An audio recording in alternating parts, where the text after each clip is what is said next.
आज मैं जो मानव को एक्सप्लेन करने वाला हूँ उसका नाम है जुवेनाइल डिटेक्शन सेंटर।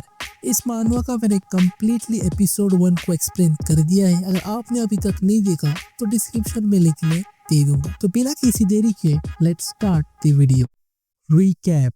तो पिछले एपिसोड में हमने देखा कि हमारा मेन कैरेक्टर जेसन, जो कि अपने ही बाप को जान से मारने के जुर्म में उसे एक स्पेशल डिटेक्शन सेंटर भेजा जाता है, जहाँ पर कई सारे पुलिस कई सारे लोग उसे परेशान करते हैं। लेकिन हमारे कैरेक्टर को वो सब चीजें झेलनी पड़ती है क्योंकि उसे उसके बदले पैसे मिलते थे और वो सारे पैसे उसकी बचपन की दोस्त डेयन के लिए कमाता था ताकि वो फाइनेंशियली फ्री हो पाए। लेकिन एक दिन डेयन का डिटेक्शन सेंटर आते वक्त एक ट्रक से लगने की वजह से डेयन की ऑन द स्पॉट डेथ हो जाती है। जैसी ये खबर जेसन को पता चलती है, जेसन एकदम शॉक हो जाता है और उसके बाद से उसकी जिंदगी टोटली चेंज हो जाती है।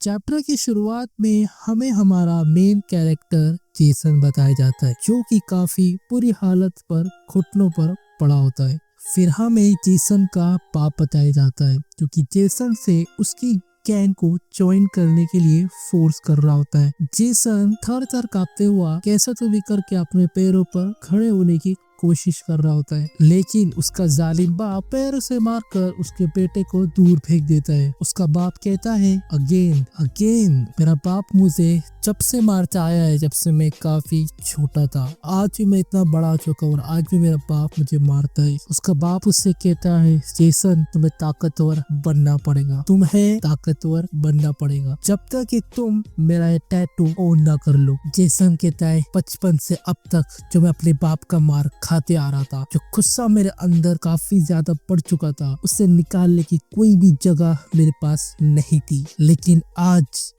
मैं वो गुस्सा पूरा उतार दूंगा, सिवाय उस ड्रैगन की आंखों की। तभी सीन कट होता है और हम प्रेजेंट में आते। अब देखते हैं कई सारे ऑफिसर्स रूम के अंदर आए होते और वो रूम को देखकर काफी ज्यादा घबरा जाते। वो ऑफिसर देखते हैं सामने आसपास के सारे पुलिस जमीन पर काफी बुरी हालत में पड़े हुए और जेसन अकेले खड़ा हुआ है।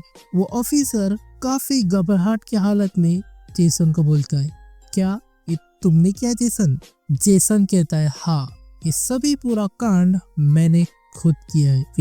फिर सीन कट होता है और हम जेसन को देखते हैं, जिसे एक स्पेशल रूप में रखा जाता है, वो भी पूरे 1 हफ्तों के लिए। हम देखते हैं जेसन फिर वही फोटो को देख रहा होता है, जो फोटो के अंदर डेयन और जेसन होते हैं। हम देखते हैं डेयन उस फोटो को देखकर डिप्रेशन में चला जाता है। फिर हमें थोड़ा सा जेसन का पास्ट दिखाया जाता है, जहाँ पे आप डेयन को देखते हैं, जो कहती है कि ये पागलपंती है। जेसन कहता है, क्या हुआ?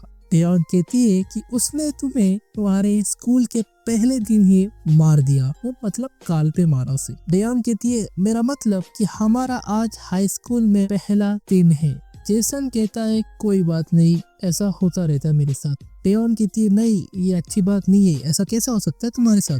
डेयन कहती है, लगता है मुझे तुम्हारे बाप से अब बात करनी ही पड़ेगी। इससे हमें पता चलता है कि जेसन के बाप ने उसे स्कूल के पहले दिन पछाड़ दिया। फिर जेसन कहता है, डेयन, तुमने मुझसे वादा किया था कि तुम मेरे घर मुझसे मिलने कभी भी नहीं आऊंगी। जेसन कहता है, याद रखो डेयन, तुमने मुझसे वादा किया था, अगर तुम अपना वादा तोड़ती हो तो तुम हमेशा के लिए मेरे नजरों में एक लूजर रहोगी। जेसन कहता है, अगर ऐसी कोई जगह मुझे मिली तो मैं तुम्हें जरूर अपने घर बुलाऊंगा उस दिन। तभी डेयन कहती है, सियोल। फिर हमें पता जाता है सियोल नेशनल यूनिवर्सिटी, जहाँ पर डेयन को हाई स्कूल के बाद एडमिशन लेना होता है। डेयन कहती है कि मैं थक चुकी और बीमार हो चुकी हूँ इस अनाथ खाने में रह के। डेयन कहती है कि मुझे कैसे भी करके सियोल यूनिवर्सिटी में एडमिशन लेना है और मुझे एक अच्छी हाई पैकेज वाली जॉब लेनी है, ताकि मैं अपनी जिंदगी काफी अच्छी गुजार सकूं, एक अच्छा अपार्टमेंट ले सकूं, एक अच्छी गाड़ी ले सकूं, एक अच्छा बैग ले सकूं अपने लिए। जेसन कहता है, ओ, मुझे पता नहीं था कि तुम्हें ये सब चीजें इतनी ज्यादा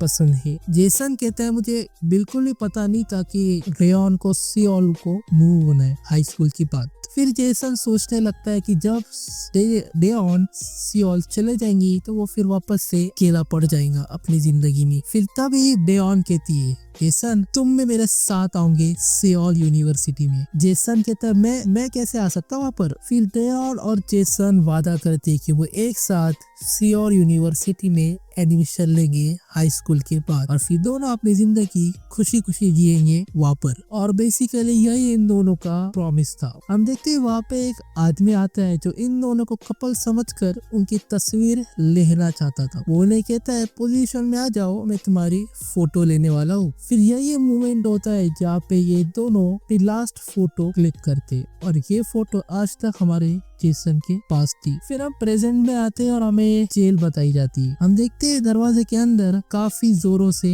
आवाज आ रही होती है। हम देखते हैं जेसन को जो कि दीवार पे काफी जोरों से पंच वगैरह मार रहा होता है। जेसन कहता है अब डेओन से मैं कभी भी मुलाकात नहीं कर पाऊंगा, वो कभी भी मुझसे मिलने यहाँ पर नहीं आ पाएंगी। हम देखते हैं डेओन दीवार पे पंचेस मारे ही जा रहा होता है, वो भी काफी जोरों से कंटिन्यू दीवार पर पंचेस गुस्से में मारा ही जा रहा होता है। हम देखते हैं काफी जोर से पंच मारने के कारण जमीन पर खून टपकने लगता है। जेसन कहता है वो मर गई, मेरी दोस्त डेओन मर चुकी है। फिर जेसन फाइनली रोने लगता है। शायद जेसन भी यही चाहता था कि उस ऐसा एक रूम मिले, ऐसा एक कमरा मिले जहाँ पर वो सुकून से बैठकर डेओन की याद में रो सके। फिर वहाँ पे एक ऑफिसर आता है, वो कहता है नंबर 7199 क्या कर रहे हो तुम। वो ऑफिसर कहता है मुझे पता है तुम्हें कितना ज्यादा गुस्सा आ रहा होगा, लेकिन आप क्या ही कर सकते, तुमने अपनी इतनी कीमती चीज को लॉस कर दिया। वो कहता है लेकिन अब तुमने अपनी हद पार की, इसलिए आप खामोशी से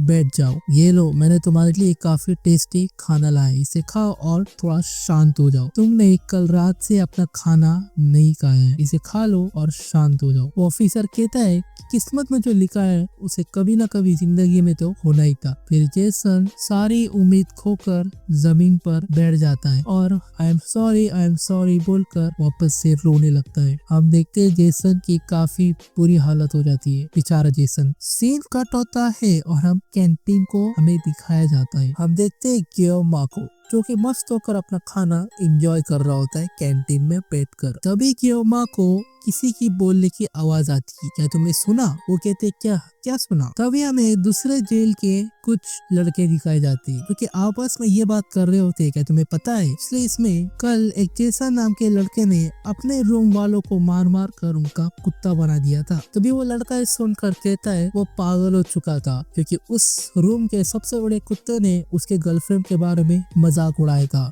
क्योंकि बेचारी कल रात ही एक कार एक्सीडेंट से मारी गई। फिर तीसरा बंदा कहता है अरे ये तो काफी अजीब खबर है। तभी वो दोनों हरामी काफी ज्यादा मजाक उड़ा रहे थे इन सभी का। लेकिन हम देखते यहाँ पर एक न्यू बंदे की एंट्री होती है जिसका कोड होता है 6942। ये लड़का कहता है अब शायद जेसन ही उस रूम का सबसे बड़ा कुत्ता बनेगा। तभी वो अनजान लड़का उस लड़के का सर पकड़ के जमीन पे अपड़ देता है, सॉरी मतलब बेंच पर अपड़ देता है। वो नया लड़का कहता है हाँ ये तो सुनने में काफी ज्यादा अच्छा लग रहा है। वो नया लड़का कहता है तुम सभी यहाँ बैठकर काफी ज्यादा मजे कर रहे हो, एंजॉय कर रहे हो ना। वो नया लड़का कहता है केयर टू शेयर। फिर हमें उस नए बंदे से इंट्रोड्यूस किया जाता है जिसका नाम होता है चोंग चान पार्क, जिसे इसलिए सजा मिली होती है क्योंकि इसने काफी ज्यादा वायलेंस वगैरह किया होता है अपने टाइम पर, लेकिन इसे कितने साल की जेल मिली है ये हमें नहीं बताया जाता। और भाई यहीं पर चैप्टर खत्म होता है। अगर आपको ये वीडियो अच्छा लगा तो लाइक करें, शेयर करें, सब्सक्राइब करें और मैं जल्द से जल्द इसका एपिसोड 3 भी लेकर आऊंगा। So thank you to watching.